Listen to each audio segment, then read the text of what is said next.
I was up way too late last night playing this puzzle game. Oh, yeah. Yeah, and I finally hit that like perfect flow state. That is the best It feeling. really is. The difficulty was just perfectly calibrated. It wasn't, you know, not so easy that I got bored, but not so hard that I just rage quit. It matched exactly where my skills were at that exact moment. Right. Well, psychologists actually call that the zone of proximal development. The zone of proximal development. Yeah, it's the sweet spot where the most rapid learning happens because you're constantly operating right at the edge of your current capability. That concept is actually what drives the mission for today's deep dive. Looking through this stack of research papers and technical docs you shared with us, we are exploring a framework called SPADE. Right, SPADE. And the goal here is to understand how we might let artificial intelligence endlessly generate its own perfectly calibrated flow state, like entirely on its own. It's a really elegant solution to a very real bottleneck we're facing right now. Which is running out of human data, right? Exactly. We know that AI models eventually exhaust human-made training data. And when that happens, developers usually pivot to synthetic data, basically having the AI generate its own training environments. Right. But with static synthetic environments, the AI just kind of learns the underlying tricks. Oh. Yeah, and its performance just plateaus. So SPADE, which stands for Self-Play in Adaptive Synthetic Executable Environments, it attacks this by making the training environment dynamic. Okay, so breaking down these papers, SPADE essentially splits a single AI model into two distinct roles. Correct. First, it acts as an environment designer. Okay. So it writes a fully functional, executable Python scenario. It isn't just generating text-based questions and answers. It is coding a complex interactive program. Wow. Yeah, say, simulating the variable constraints of a thermodynamics problem or generating a multi-step logic puzzle. Right. Then the model switches hats. It becomes the reasoning agent, drops into that Python code it just made, and attempts to solve the scenario. I love that visual. It basically builds a digital escape room and then locks itself inside and tries to break out. Exactly. And actually, since you're clearly interested in how autonomous agents can be put to work, this is a really good moment to mention EmberSilk. If you are reading through this CP'd research and wondering how to deploy agents in your own software development or automation or AI training workflows, EmberSilk can really help.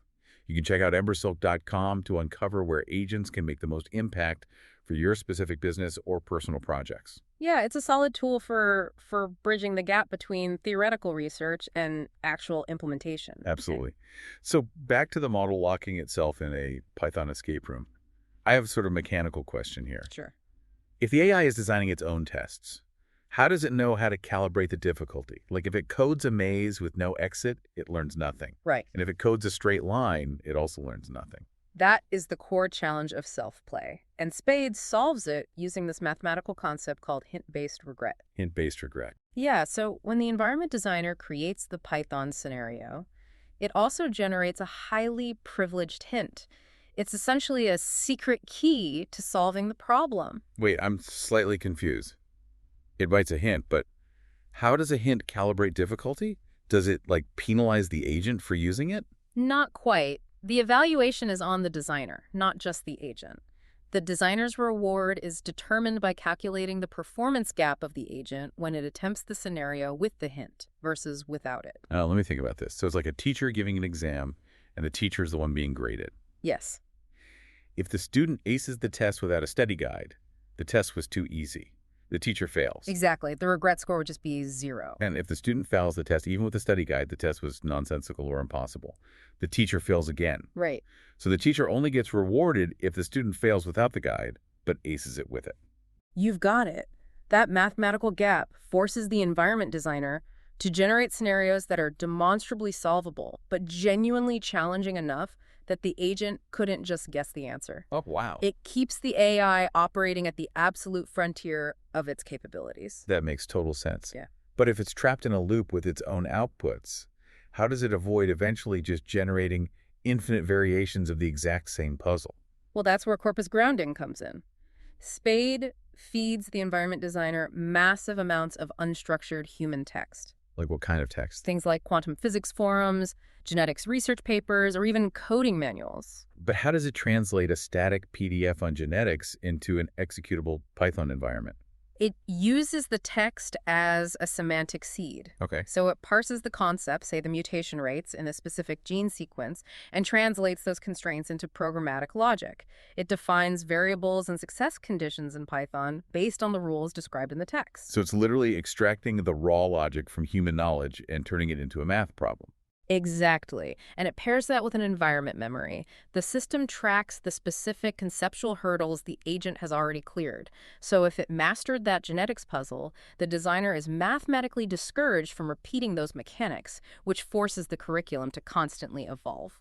Looking at the benchmarks in your sources, the results of this are undeniably massive. I mean, we're talking huge performance jumps in coding, scientific reasoning, and complex multi-step logic. It really represents a fundamental shift. Instead of hitting a ceiling governed by human data, the AI builds its own infinite staircase. Wow.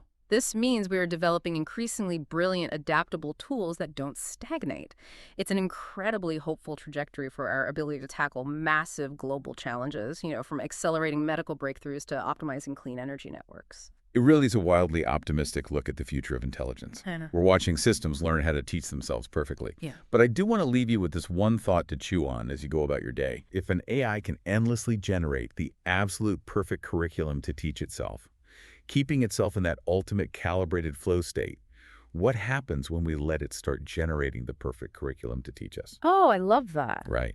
Well, thanks for bringing us this research. Here is to the limitless potential of both human and artificial learning. And hey, if you enjoyed this podcast, please subscribe to the show. Leave us a 5-star review if you can. It really does help get the word out. Thanks for tuning in.